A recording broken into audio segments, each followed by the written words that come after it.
La inhumanidad de dos hombres hacia el hombre sobrevive. También abogamos por que esta iniciativa sea emprendida íntegramente por la empresa privada. ¿Por qué no dejar esos asuntos al gobierno? ¿Por qué, al menos, no llamar al Estado junto con el sector privado, ya sea en conjunto o por separado, para participar en este proceso? ¿Por qué insistir, no solo en que esto se haga, sino también bajo los auspicios de la iniciativa individual? La respuesta es simple. El aparato estatal es responsable de la difícil situación en la que ha colocado a la raza humana en el primer lugar. Si esta conflagración, Dios no lo quiera, ocurre, será debido a los actos de aquellos con un monopolio en el uso del poder. Pedirles ayuda es, por lo tanto, como invitar al zorro a proteger la proverbial cooperativa de pollos. Es el Estado, no el individuo privado, el que tiene más probabilidades de crear un armagedón nuclear. Son los regímenes armados los que infligieron la pesadilla química de la guerra de trincheras. Taylor, A. 2014. A lo largo de la historia, las peores atrocidades siempre han venido de gobiernos coercitivos. Roosevelt, M. 1973, página 5657. Durante siglos, el Estado, o más estrictamente, los individuos que actúan en sus roles como miembros del gobierno, han encubierto su actividad criminal en una retórica altisonante. Durante siglos, el Estado ha cometido asesinatos en masa y lo ha llamado guerra, luego ennobleció la matanza masiva que implica la guerra. Durante siglos, el Estado ha esclavizado a la gente en sus batallones armados y lo ha llamado reclutamiento en el servicio nacional. Durante siglos,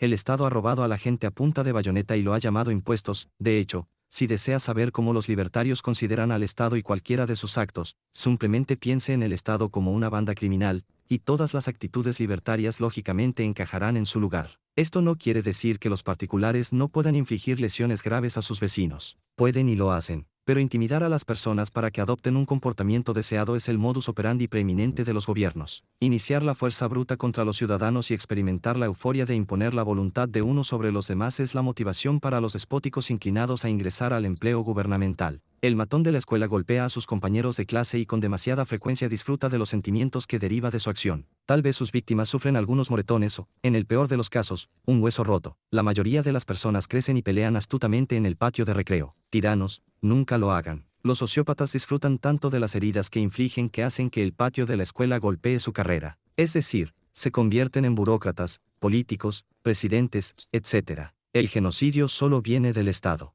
Que un ser humano pueda ser libre de actuar de acuerdo con su propia voluntad irrita los nervios del matón. Por cierto, el mayor problema con los viajes espaciales y la colonización es que el astronauta no puede ser oprimido, está demasiado lejos e inalcanzable. Hombres desde el siglo XIX hasta los recientes asesinatos en Darfur, que han sido demasiado comunes. La tabla 2.1 presenta solo una lista parcial de tales atrocidades. Aparte de esos asesinatos en masa, los estados también se entregan a la inhumanidad cotidiana que, aunque es relativamente menor por incidente en comparación con los lamentables episodios anteriores, se suma a un abuso mayor cuando se toma en conjunto. Incluso aquellos gobiernos que se supone que son relativamente libres no pueden escapar a la condena por la crueldad generalizada que infligen a las personas. Estados Unidos tiene menos del 5% de la población mundial, mientras que algo menos del 25% de los prisioneros del mundo están oprimidos. Tabla 2.1 Genocidio allí, 2015. La pregunta es, ¿por qué están detenidos estos prisioneros? ¿Qué se logrará con este ultraje y a quién sirve? Según la Oficina Federal de Prisiones, el 48.7% de los reclusos en los Estados Unidos están allí por delitos de drogas. Estos delitos sin víctimas no constituyen mala conducta en absoluto.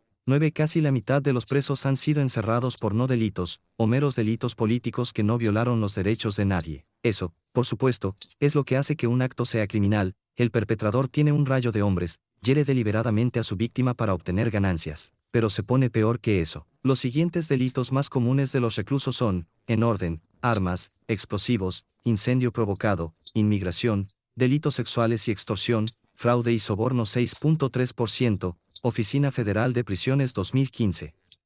Muchos de estos tampoco son delitos.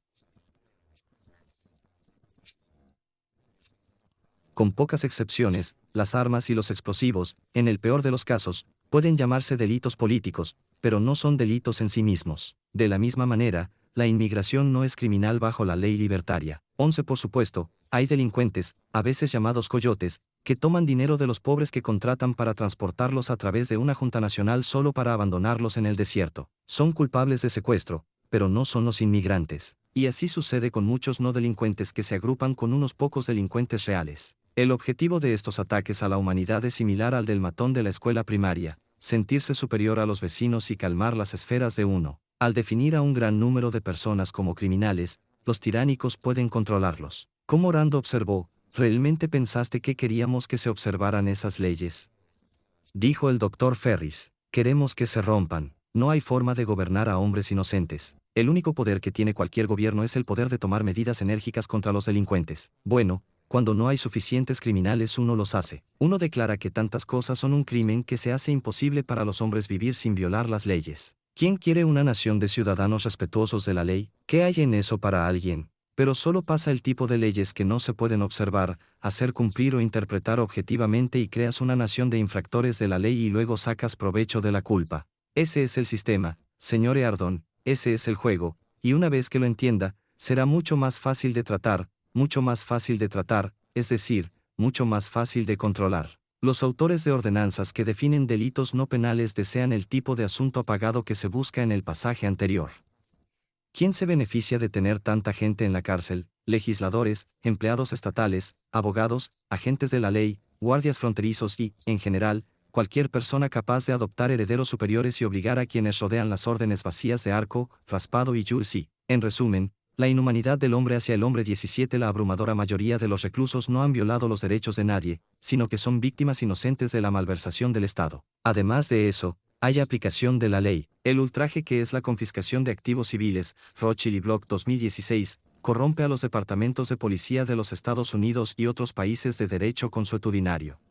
Esta política equivocada fomenta el robo directo por parte de personas uniformadas que están encargadas de prevenir el robo. Los propietarios de pequeñas tiendas corren un riesgo particular. Venden muchos artículos baratos y terminan con dinero en efectivo. Cuando depositan estos fondos de forma regular en un banco, los matones que actúan a título oficial lo llaman estructuración ilegal y roban el contenido de la cuenta bancaria Over 2015-2014. Los automovilistas están en riesgo. Los policías corruptos alientan a otros hombres vestidos de azul a participar en este tipo de robo y alardear de ello. Brandon 2014. Los brutos a menudo irrumpen en la casa equivocada para infligir daño a residentes inocentes.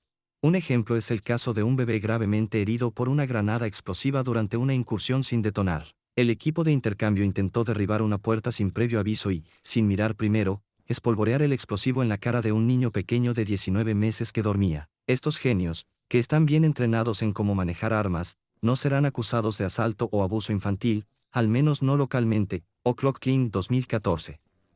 ¿Y cuál era la supuesta orden para este ataque premeditado? Hubo un negocio de drogas hecho antes, aunque no se encontraron drogas en las instalaciones. Incluso si lo hubiera, seguiría siendo un acto sin víctimas en lo que respecta al libertarismo. En otras palabras, no hubo delito real y el oficial en cuestión y su compañero estaban llevando a cabo un asalto no provocado a la residencia. En Denver, Colorado, un equipo SWAT entró en la casa de un hombre inocente llamado Ismael Mina y lo mató a tiros ACLU 1999. Una vez más, se ofrecieron medicamentos inexistentes como justificación que no es una mala conducta genuina. A los oficiales incluso les gusta disparar a las mascotas, como en el caso de Whitehall, Ohio, McCormick 2015. Oh, espera, esa es la inhumanidad del hombre hacia los animales, no hacia el hombre. Eso es a menos que cuentes el hecho de que mientras se apresuraba a matar a un perro, uno de los policías le disparó a un niño de 4 años en la pierna. La razón supuestamente aceptable por la que los perpetradores anteriores no han sido encerrados en prisión con largas sentencias es que cometieron errores comprensibles. Solo estaban haciendo su trabajo. Fueron entrenados para actuar así. Temían por sus vidas. Estamos seguros de que todas esas razones son ciertas. Entonces, ¿por qué condenamos su comportamiento? Su conducta era penalmente culpable porque estaban aplicando leyes injustas. No tenían por qué estar en los lugares y la situación en la que podrían ocurrir estos errores. Consideremos una analogía. Una pandilla entra en una restauración de duelo para llevar a cabo un robo. Durante la implementación, uno de sus miembros se enfrenta a un guardia que saca su arma. Temiendo por su vida, dispara y mata a ese centinela. Por lo tanto, ¿está justificado porque tiene miedo? No, no debería haber estado en esa posición en el primer lugar. Es culpable porque ya estaba en proceso de cometer un delito. Lo mismo se aplica a los malhechores anteriores. ¿A quién sirve esta crueldad? Las innumerables y espantosas barbaries perpetradas por los gobiernos benefician a los fanáticos del control y sociópatas que manejan las riendas del poder. Tal comportamiento salvaje inflige una depresión profunda y duradera en las víctimas que se extiende mucho más allá de sus lesiones inmediatas. Cuando las personas no saben que están violando algún artefacto oscuro y viven con el temor constante de ser atacadas por aquellos que están encargados de brindar protección, tienden a volverse pasivas y sedentarias. ¿Por qué arriesgarse a iniciar una nueva empresa solo para que los salvajes la saqueen? Por desgracia, debido a la vigilancia de los agentes del gobierno y sus amigos NIMBY, muchos innovadores, emprendedores o aventureros nunca desarrollan todo su potencial. Con respecto a la exploración espacial, esta desesperación es potencialmente fatal. Sirve como razón para que ofrezcamos una póliza de seguro contra la desaparición misma de la raza humana y para despreciar la participación del Estado. Evitamos el poder estatal en el espacio porque queremos restringir la inhumanidad gubernamental a la esfera más estrecha posible, sino eliminar por completo este flagelo. Esperamos que los aventureros libres lideren su camino hacia las profundidades. Por otro lado, no abogamos por subsidios estatales para la exploración espacial. La intromisión burocrática inevitablemente resulta en una mala inversión. Además, a cambio de la ayuda, los tiranos exigen beneficios gratuitos y, lo que es más serio, cooperación para lograr objetivos políticos. Lejos de ser una bendición para la empresa, los destinatarios a menudo tienen pesadas cargas morales y financieras. La peor parte de esto es que las personas pobres que no pueden pagarlo, así como las personas sin interés en el proyecto, se ven obligadas a pagar. La exploración espacial financiada por el sector privado es autofinanciada y no implica opresión. El individuo en cuestión lo hace por una de tres razones. O es, 1, curioso y explora por placer personal, 2, espera obtener ganancias, o 3, es humanitario y está de acuerdo con la tesis de este libro, o los tres. Si el Estado se mantiene alejado, lejos, es libre de perseguir sus sueños como mejor le parezca. Si se equivoca sobre la eficacia del proyecto, solo él, junto con sus socios voluntarios, sufre la pérdida. A nadie le disparan tampoco. Nadie está oprimido bajo el capitalismo justo de los cordones, ya que necesariamente implica actos comerciales volitivos entre adultos que consienten. Una ventaja adicional sigue cuando los gobiernos se mantienen alejados. Históricamente, las iniciativas de exploración privadas tienden a fomentar la libertad tanto en el viejo como en el nuevo mundo. Desde el siglo XVII hasta el XIX, basado en los asentamientos privados en la frontera de América del Norte, un nuevo compromiso con la libertad se extendió por todo el mundo. En primero consistió en pequeños pasos graduales. Los colonos, por su cuenta, lejos de su lugar de nacimiento, descubrieron cómo vivir en sus nuevos entornos. Al carecer de los recursos disponibles de su tierra natal, no podían permitirse teorías políticas disfrazadas. Como resultado, rápidamente aprendieron las ventajas de la libertad, o perecieron Roseburg 1975 a.b. Con esta libertad,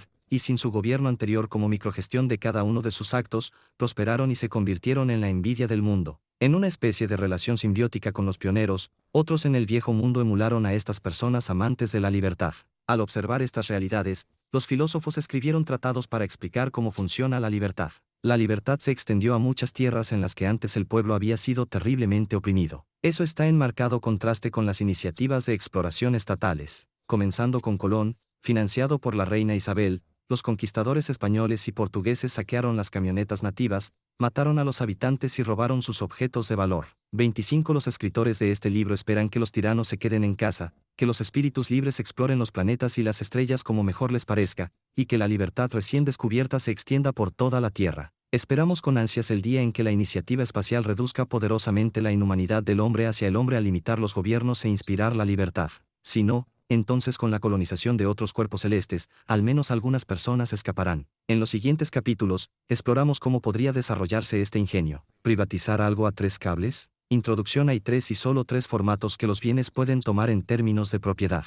En primer lugar, el Estado puede reclamar la propiedad de los artículos en cuestión. En segundo lugar, la tierra, las máquinas, los productos finales, etc. Puede permanecer en una condición de no propiedad o bienes comunes. Tercer, pueden existir bajo el control de individuos o asociaciones como propiedad privada. Este capítulo en particular y el libro en general está dedicado a defender la tercera opción. Lo hace centrándose en las desventajas de los dos primeros.